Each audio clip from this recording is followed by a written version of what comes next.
Every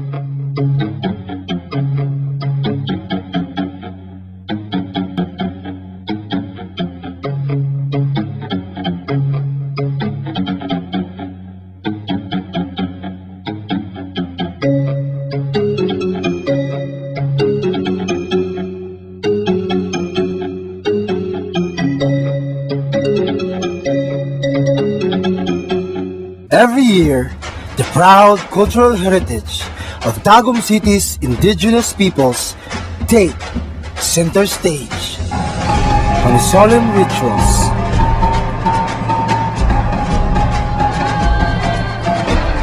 Enthusiastic dances,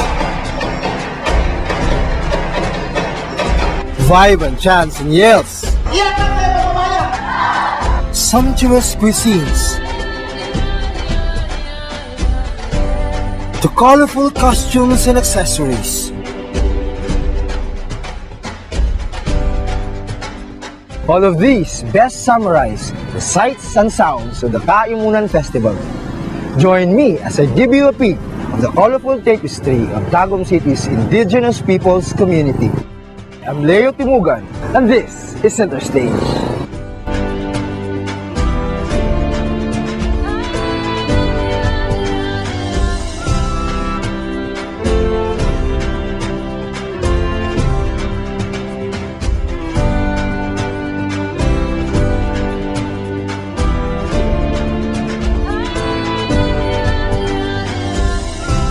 Every October, the natives of Tagum City, collectively known as the Tipanuds, gather for a week-long event dubbed as Kaimunan Festival.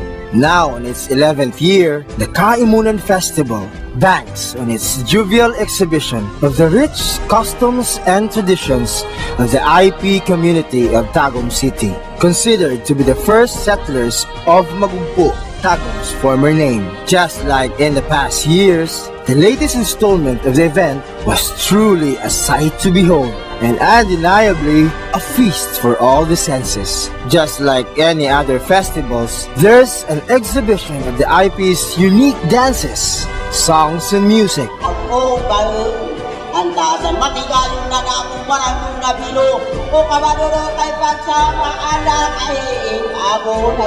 And who would resist to taste their exotic yet delicious delicacies?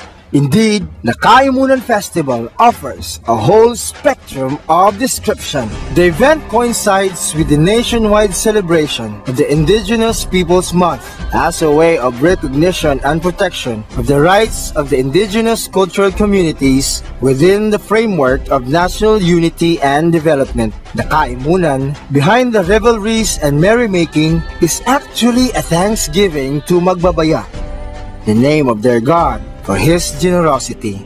And the events leading up to their grand celebration are more than enough reasons for them to storm the heavens with thanksgiving. Most notable that happened this year is the realization of their long-time dream, equal representation. Under the leadership of Mayor Alan Rillion, Tagum City's first ever IP mandatory representative, or IPMR, in the person of Dato Rudy Onlos of the Mansaka tribe, took his oath of office. Para ka nga mga lipay kay nagdako ang tanan sa magbabaya na diin dugay ng panahon nga among gidamgo na ma-implement kining balaod nga Republic Act 8371. Pinagi sa akong City Mayor, Honorable Alan L. Rillion, na maoy na makusganon nga nag-implement.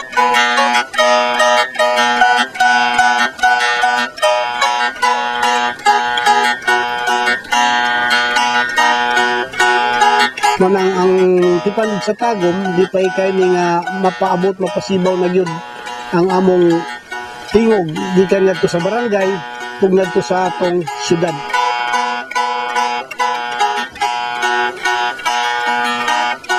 It was a historic event that finally carried their voice to the august halls of the Sanggunian.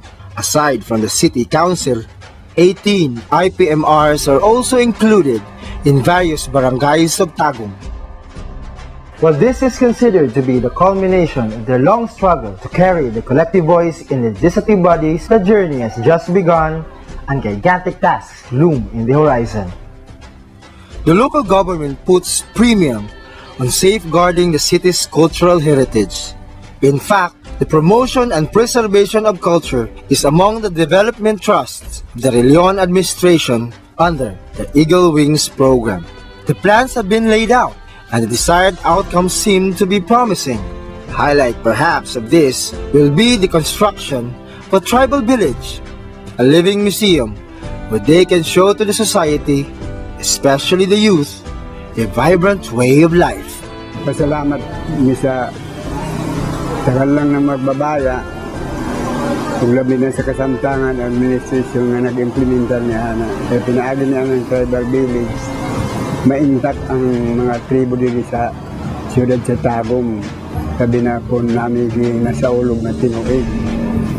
Kung labos sa tanang kadtong may mga lutang gamay, mapahilo na siguro na mo di kandidato. Ano siya, tipik lang na siya sa mga programa ni Sir Alan para sa ilaha.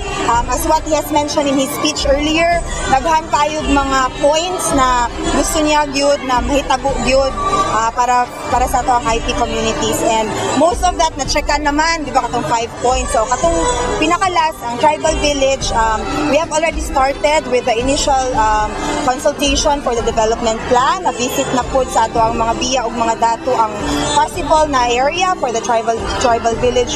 So after aning kaimunan, magsugod na po og trabaho for the development plan aron mapahitabo gyud na magkaroon ta og tribal village. Dili na kailangan mo ato sa ubang lugar para makita nato unsang authentic gyud na village for our mga folks para sa atong mga tribo. Dili na lang sila sa Tagum mo adto. Initially, which is dili pa pod final, ang isa sa mga ginatanaw na site is ang lugar sa La Filipina. This is just the tip of the iceberg as the administration gears for a sustainable plan towards culture and heritage promotion. Mayor Relion's Executive Order Number 38, Series of 2013, created the Historical and Cultural Commission of Tagum, which is tasked to formulate comprehensive culture and arts development plans on the cultural and historical environment of the city, including recognizing the role of the IPs in community building. This is a vital step in preserving an important component of our past, safeguarded in the present and preserved for future generations to cherish. As a show of gratitude to Mayor Relion's commitment to the IP sector, they made him their adopted son through a brief ritual they seldom practice.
Para sa mga tribo, dako kay significant to kay ang among gihimo nga ritual o sa ka-ritual nga diin pag kinitawag kapag ila o pagrekognisar sa mga dagko o mga maayong buhat sa tumiyor nga ni sa among mga tribo.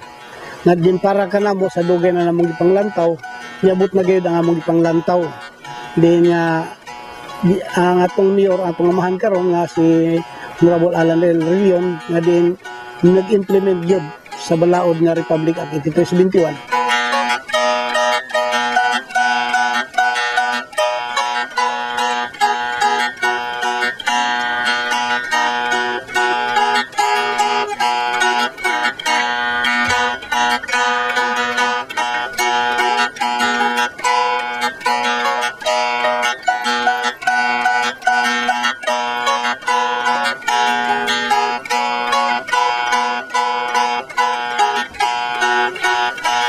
The Tipanod Art Workshop summoned the creative juices of the IP kids who were trained by renowned Tagomeño visual artist Jun Polares on painting and sculpture using indigenous materials found in the environment. Ang sining manggod, isa manggod yung makatabang sa pagpreserba sa ilang kultura. Kay sayang manggod yung ilang kultura, ug ato lang kung kasagdan. Unya isa pod sa sining, dali ra pod mahinumduman sa mga bata. Dali maabsorb sa ilang unahuna o kasing-kasing. Kay kasagaran gud nimo mga makita gud sa art gud katong sa western nga mga material. Pero sayang manggod ang atong mga indigenous material nga naa makita nato sa palibot nga dili nato magamit. Kay sila mga tribo ba ang ato pong gamiton nga masibo pud para sa ilaha. Tinuod lang yun, malipayon kay ko kay tungod sa ilang response. Makita bitaw nimo pila pa mi ka oras nagsugod ba.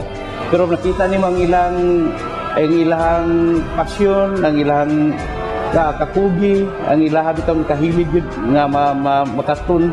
There's also the IP Kids Day held at Gaisano Grand Mall, engaging IP kids with storytelling, games, singing and dancing in what could be considered as their day to have fun and feel special as part of the IP community. A free IP civil registration was also conducted to fulfill the right to a name and a nationality. Hundreds of IPs flocked to the Freedom Park to avail the free civil registration on birth and marriages. A medical mission was also conducted where hundreds also availed. Just like anything else, time flies fast for the Kaimunan Festival. On the festival's final day, the Grand Kaimunan or gathering, the IPs literally save the best for last. Visitors from Manila also joined in the gathering and donated countless pairs of shoes, drawing smiles among the children. For a while, smoke enveloped the venue. It was a banquet with a twist, and their food is indeed yummy. Ang giluto na mo karon kanyang yurot, means kalang pagkaon sa mga mansaka. Tapos ang ingredients ani, ang ganda na kanang dahon, kanang sibuyas sa Bisaya. Tapos ang luya, luya means mo na pangpalasa sa mga yurot. Yurot yang ang sila mao na ang karning baboy.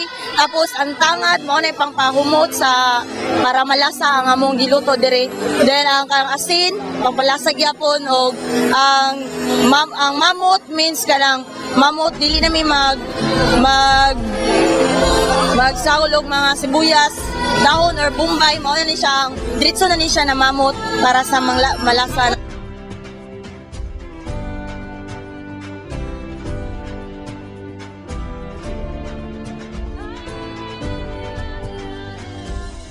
The Tipanods of Tagum have come a long way from cultivating the fertile lands of Magugpo to playing an important part in transforming Tagum into what it is today.